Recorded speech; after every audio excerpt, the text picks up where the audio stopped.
to Equal Entertainment. I'm Tracy E. Gilchrist. What happens when you combine comedy with extravagant musical numbers? You get Schmigadoon. The Apple TV Plus series is returning, and this season, Keegan-Michael Key and Cecily Strong land in the world of Schmicago. I spoke with the always amazing Jane Krakowski, Cameron, and Aaron Tveit about the new twist on this season, the theater nods scattered throughout, and more. Well, congratulations on Schmicago.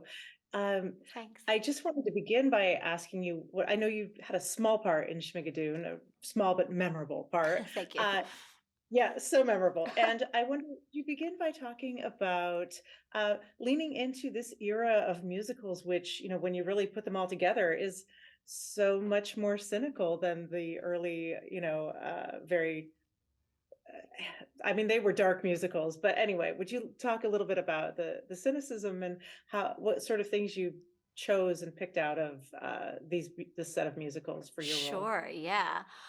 Well, in Schmicago, we are now covering the musicals of the 60s and 70s, which was a seismic shift in musical theater. They got darker, they got grittier, they got sexier, they wore less Mhm. clothing.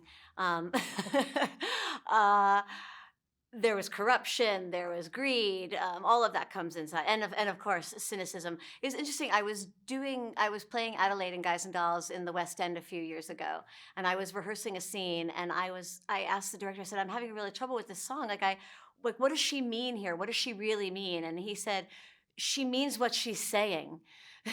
And I was like, "Oh, right. This is like before Sondheim and before these eras of musicals. The characters meant Right. what they said. They were free of Mhm. cynicism and cynical. There was no ulterior motive. They actually meant what they said. And so I think it's really, which was greatly brought great joy in season one, obviously in Schmigadoon. That sincereness, that sincerity was highlighted Mhm. and pushed in that series. In this series, we now get to delve into the darker, grittier side and make fun of and mock and celebrate all at the same time. Yes, it's wonderful. And well, you, I would argue, have one of the major showstoppers of the season Thank you. with your courtroom scene. Would you talk a little bit about shooting that incredible production number where you come in on a trapeze? I mean, it's amazing. Oh, it's so sweet. Thank you.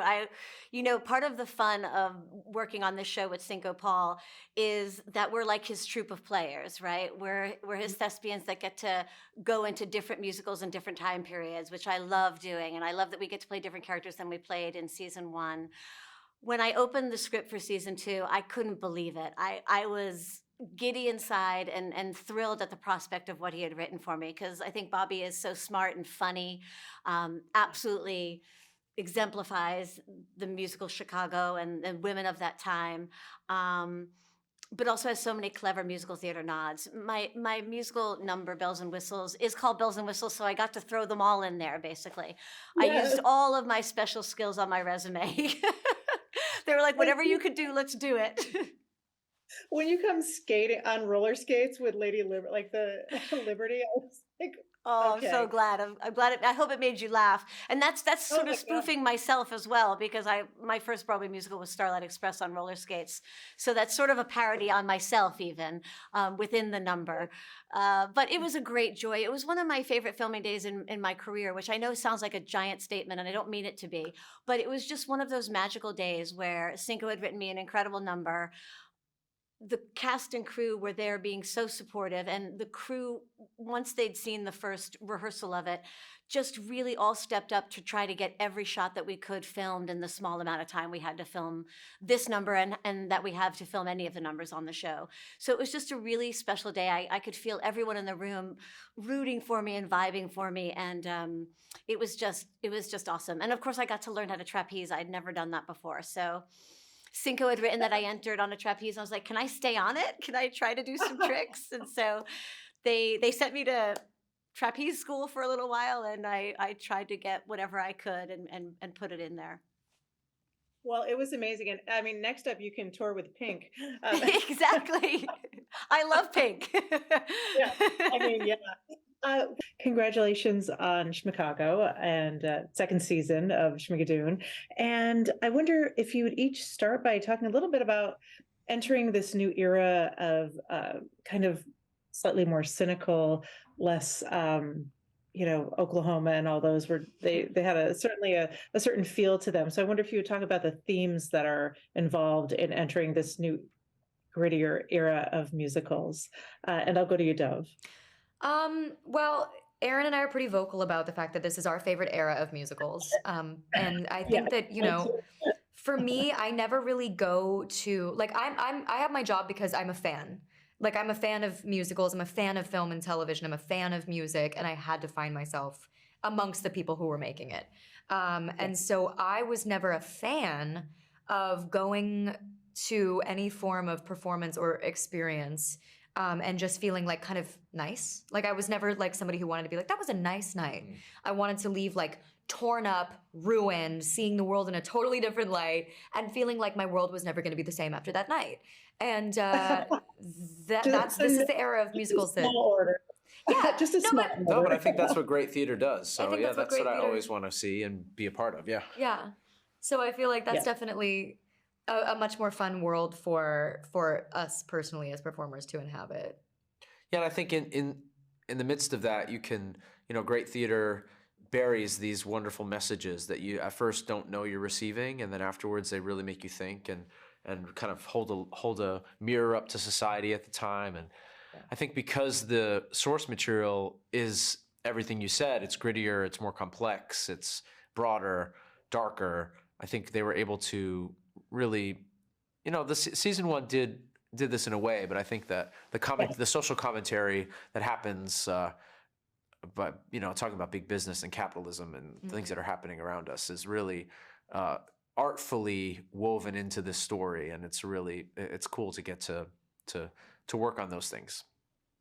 Yeah, wonderful. Well, thank you for that. And kind of leaning into that a little bit, Dove, your character is, most obviously a Sally Bowles type. And I think it's really lovely, a kind of lovely confluence, because Sally Bowles is obviously from Cabaret, which was one of the first queer affirming musicals ever. Yeah. And movies ever, really. So would you talk a little bit about what it means to you to kind of embody that spirit of Sally Bowles? Yeah, I don't think that Cinco wrote that on purpose, but it was definitely very like magical to me to be given this character. I think Cabaret was so influential on me growing up and is still so relevant for way too many reasons that are actually really painful.